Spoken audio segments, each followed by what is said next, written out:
Army chief का सुलेमान की sector का दौरा, ऑपरेशनल तैयारियों से मुतालिक आगाह किया गया। जनरल कमर जावेद बाजवा ने अगले मोर्चों पर तैनात फौजी दस्तों के आज़म को सराहा। जवानों की हरबी तैयारियों और सलाहियतों पर इजहार इत्मीनान, कहा खतरात का मुंह तोड़ जवाब देने के लिए सलाहियतों में मजीद इजाफा किया जाए। पाकिस्तान अब किसी दूसरे की जंग में शामिल नहीं होगा।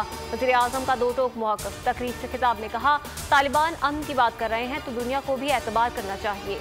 तालिबान ने कहा अपनी सरजमीन किसी के खिलाफ इस्तेमाल नहीं होने देंगे। पूरी दुनिया को कहता हूँ अफगानिस्तान की मदद करें। अपोजिशन चाहती है फौज किसी तरह हुकूमत गिरा दे। माफिया ने हमारी फौज के खिलाफ तकरीरें की। कानून की हुक्मरानी ना हो तो मुल्क तरक्की नहीं कर सकता।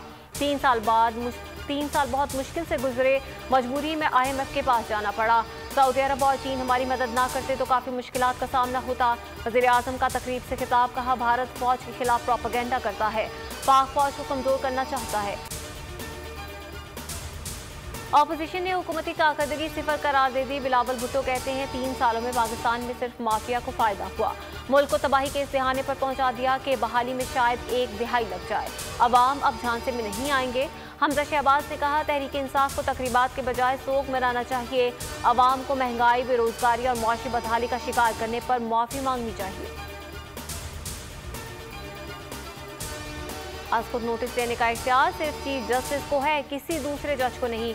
सुप्रीम कोर्ट ने आज खुद नोटिस दायरा इख्तियार के तयन से मुतालिक फैसला जारी कर दिया। अदालत ने कहा वजूहात बाद में बताई जाएंगी। जस्टिस कासिफ फाइज ईसा के 2 रुकनी बेंच का फैसला वापस। सब्सक्राइब करें और बेल दबाएं ताकि कोई खबर रह न जाए।